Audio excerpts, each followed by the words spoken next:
राजा 5 का 2 पढ़ते हैं तो यहां पर एक इजरायली लड़की का जिक्र है। इजरायली लड़की को एक बार नामान जो है वो इजराइल पर अटैक करके वहां से नामान लड़की को उठा लाया, और नामान जो है उस लड़की को जब उठा कर लाया तो उसके पर घर को जला दिया गया, उसके माँ बाप को मार दिया गया, उसका धन चौपट कर दिया गया, उसको बंदी बनाकर नामान ने अपने देश में रख लिया।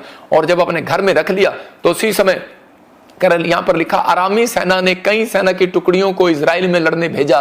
सैनिकों ने बहुत से लोगों को अपना दास बना लिया।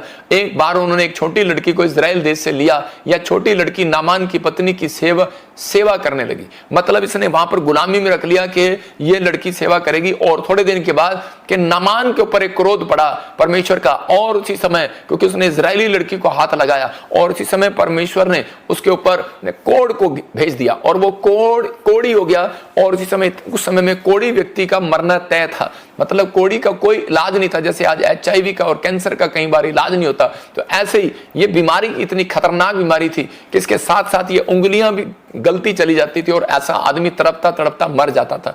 तो ये व्यक्ति ये तड़प रहा था, मर रहा था, लेकिन हो सकता था कि ये लड़की उसी समय कहती नफरत करती इससे और खुश होती, लेकिन इस लड़की ने ऐसा नहीं किया। इस लड़की ये जानती थी, क्योंकि ये सुसमाचार की सामर्थ को जानती थी। ये बंधन में थी, लेकिन ये गरीबी में थी, ये कर्जे में थी, लेकिन ये गुलामी से बाहर जाना चाहती थी। लेकिन इसको मालूम था कि अगर मैंने आज सुसमाचार इसको सुना दिया तो कहती कि मेरे ऊपर परमेश्वर की सामर्थ उतर पाएगी।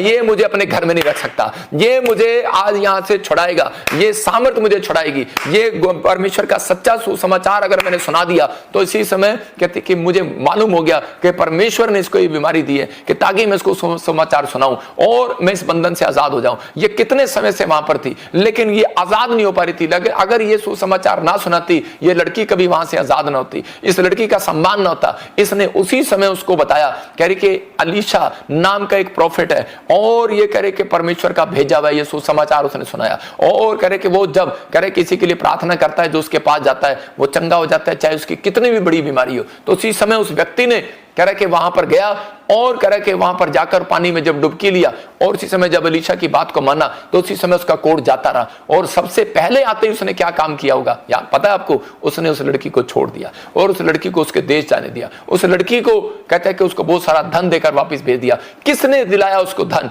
किसने दिलाया? उसकी जुबान ने नहीं दिलाया, उसके विचारों ने दिलाया, सुसमाचार ने सुनाया। मैं कह रहा हूं याद रखना, उसको सुसमाचार ने बंधन से आजाद करा दिया।